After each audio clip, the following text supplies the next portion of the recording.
Hello and a very warm welcome to everybody in today's class. The Prime Minister of India is on a three-nation tour: Japan, Papua New Guinea, and last leg is Australia. So on his second leg, he went to Papua New Guinea. This is the same country of which the Prime Minister touched Prime Minister Modi's feet in order to show respect and won the hearts of billions of Indians. There are many facets to it. The Prime Minister James Marape says, if India leads them, they will rally behind India.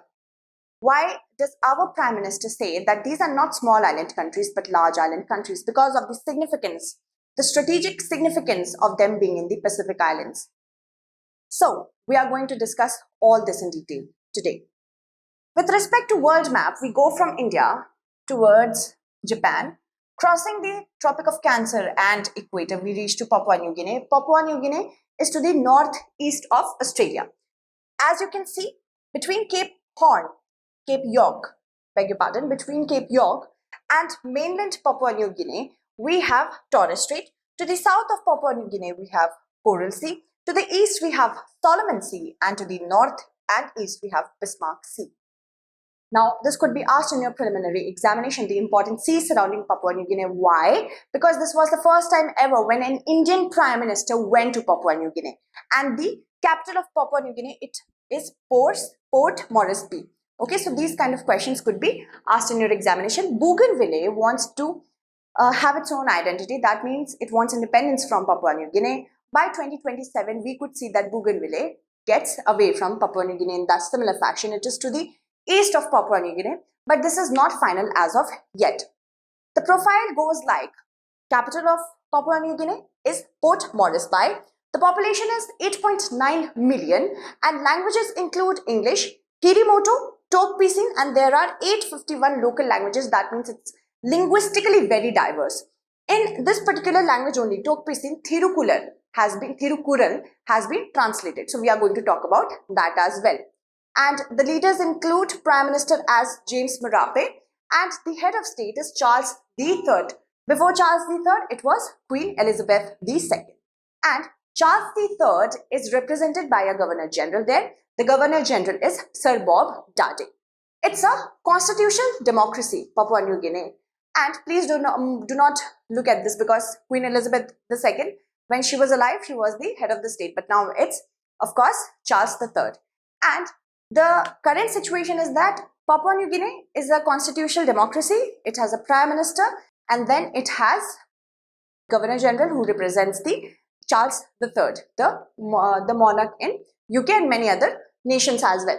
So moving ahead, if we talk about the other structure, economic overview is important from the perspective of strategy as well. Strategy, the by and large strategy. Why many countries, Australia, USA, China and India, want to ensure that they have good trade relations with Papua New Guinea because of its resources.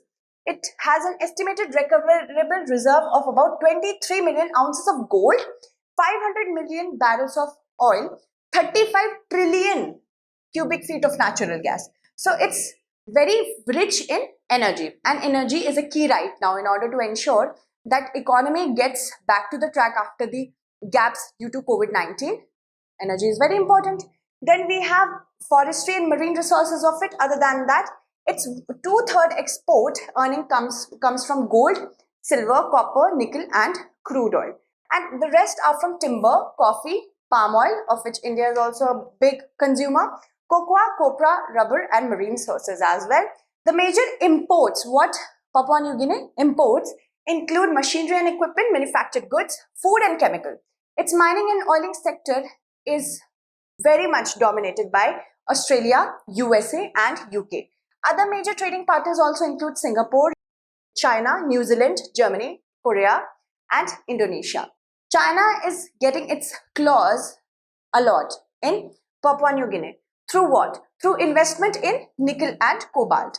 Alright, so China has already eyed Solomon Islands, now it is also eyeing PNG. Now if we talk about how it all began, as in the discovery to today, the entire profile.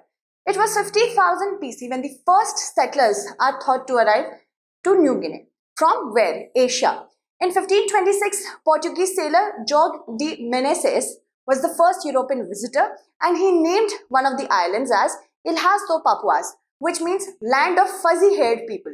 It was 1546 when a Spanish explorer, Inigo Ortiz de Retes, names the other main island as New Guinea because the people there were very identical to the Guinea in Africa. So it was like that. Now, after that, colonization occurred from France to Britain to Portuguese to even Japan also held it for some period of time during the Second World War. But it was 1949 when Australia established a joint administration over both the territories of Papua and New Guinea. And in 1961, first elections took place using indigenous population. 1963 was the time when UN transferred the control of West New Guinea, which is now called West Papua, to Indonesia. In 1971, country is renamed as Papua New Guinea. In 1973, Indonesia and PNG agreed on the demarcation of their border, and in 1975, Papua New Guinea became independent from Australia. So all this is important for us to know. As soon as it became independent, India declared diplomatic relations with Papua New Guinea, and an Indian resident mission was opened at Port Moresby in 1996, and PNG also opened its resident mission in New Delhi later in the year 2006. These both are Commonwealth countries, so there is a lot of commonality. Papua New Guinea is also a part of non-aligned movement. Right now also, James Marape said that they are a victim of power play. So this shows the ideology similarities India as well as Papua New Guinea have.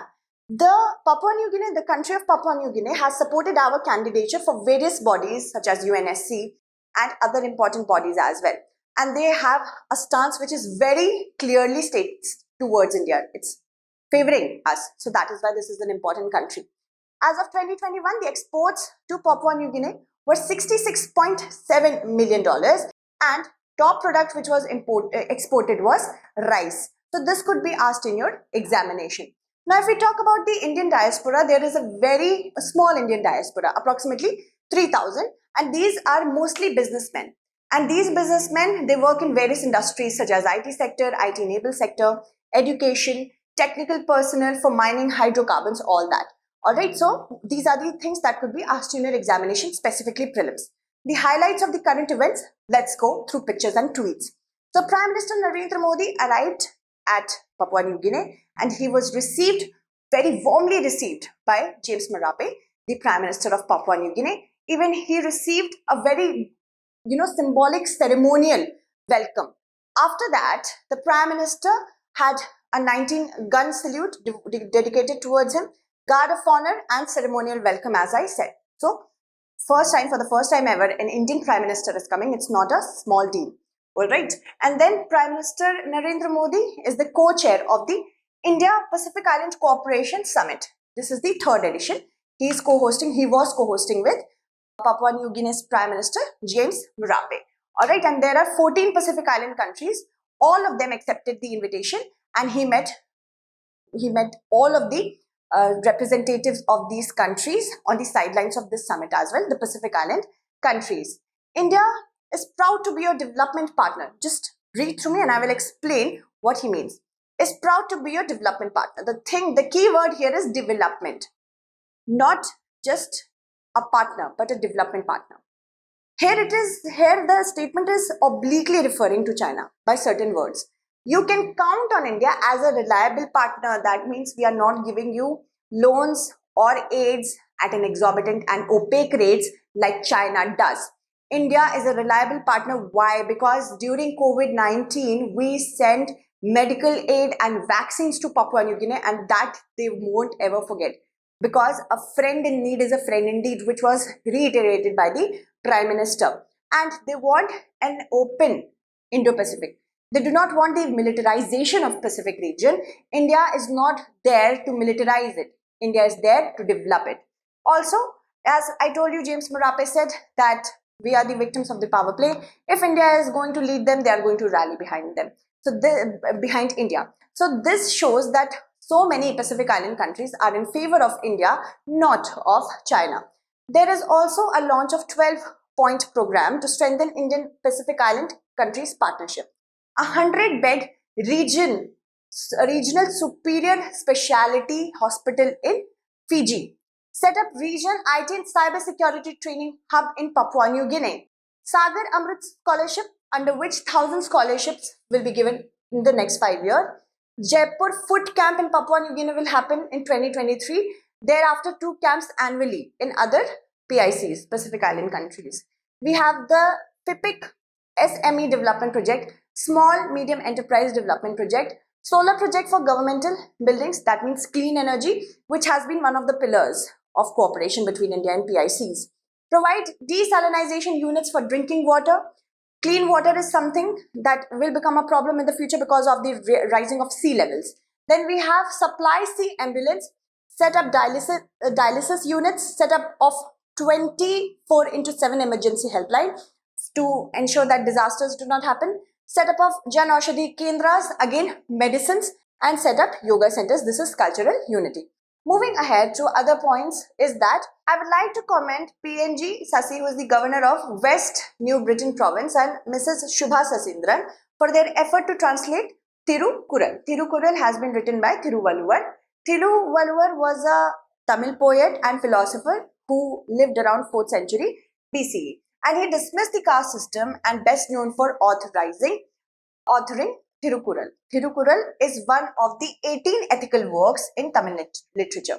Okay, and in this particular literature, we see a collection of couplets on ethics, political, economic, love, as well as different matters. And it is divided into 3 parts. First is dharma, second is artha, and then we have kama. Dharma means virtue, artha means wealth, and kama means love. And the Tamil poet Mamu Lanar of the Sangam period mentioned that Thiruvalluvar was the greatest Tamil saint. So these are all prelims fact. Moving ahead to the next part is that he also received a lot of honor through badges and different honors. Like he has received the Companion of the Order of Loghu from Papua New Guinea. Other than that, he also received Ebakal from the President of Palau. Ebakal actually is a symbol of leadership and wisdom. So if it is asked in your preliminary examination, you can answer it. Again, another similar highest honor in Fiji was given to the Prime Minister. So these are very important points if we have to talk about your examination prelims perspective. Pacific Island countries are a group of 14 countries, and they meet at a summit. This was the 3rd summit, in order to understand what they can do in order to cooperate towards economic development, climate change, green energy, clean energy, medicinal cooperation. So the Forum for India-Pacific Island Cooperation, for the first time ever, it was held in Savu, the capital of Fiji, in November 2014.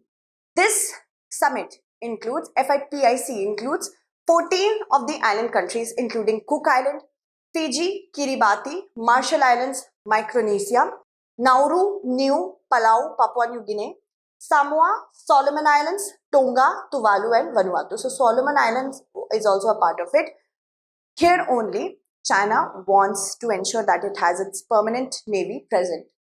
And the thing is that although they are small in their extent, mainland extent, but their exclusive economic zone is very large. So we have a scope for cooperation over here. Total annual trade of about $300 million was registered between India and Pacific Island countries. Exports are around 200 million, while imports are $100 million. So we can say that we have a huge scope of cooperating in trade as well. Now, the highlights of cooperation from first summit to second and third I have already covered. USD 1 million fund for adapting to climate change was secured in the first summit itself. It also called to establish a trade office in India. Pan-Pacific Islands e-network to improve digital connectivity, because these are the regions which need digitization the most. Cooperation in space technology in order to apply them in day-to-day life so that they do not remain, left out. India has increased the annual grant and aid also. Earlier it was 125,000 USD. Now it is 200,000 to each of the 14 Pacific Island countries, and they can implement it in their own, by their own choice. Whatever community group choice they have for projects, they can implement it there. They also launched a new visitors program for Pacific Island countries through the summit.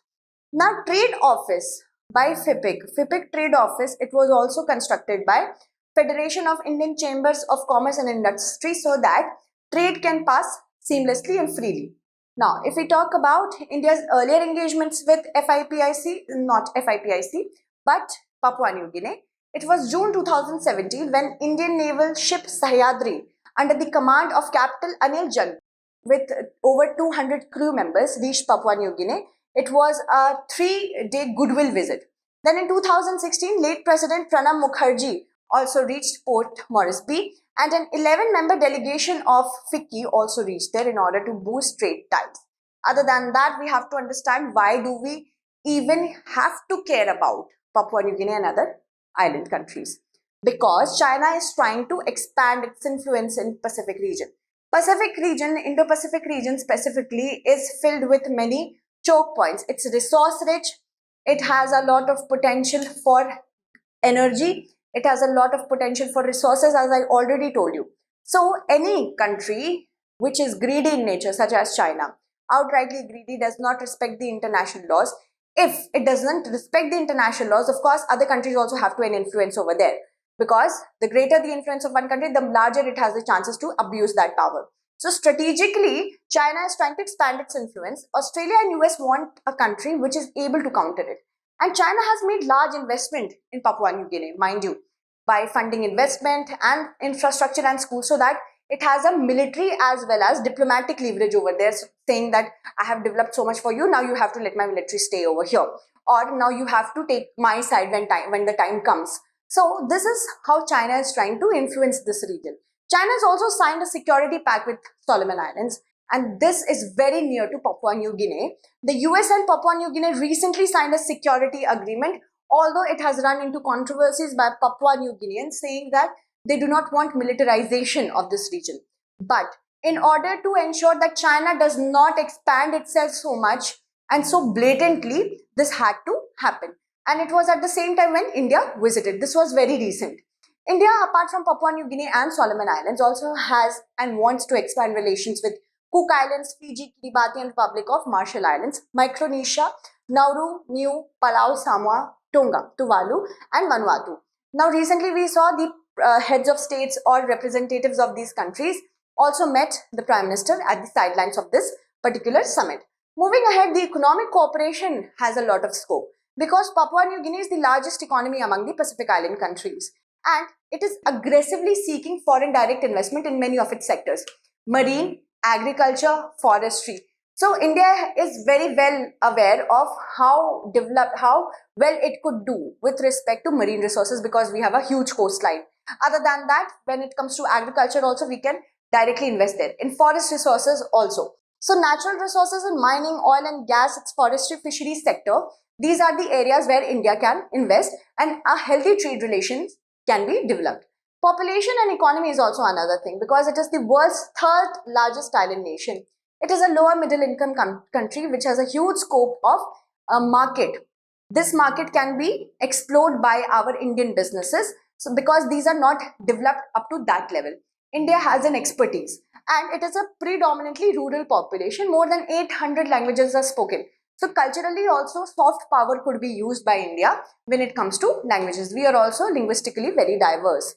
This subsistence agriculture is the major, you can say, occupation over there because most of the population is rural. Similarly for India. So these are the scope where these are the sectors where we have a scope of cooperation. Other than that, we have to understand that most of them do not like to interact a lot with the outside world. And this could be a hindrance, but India will do good here also. Now, if we talk about the conclusion part, whenever we are talking about international relations, specifically from Indian perspective, we always rely on give and take.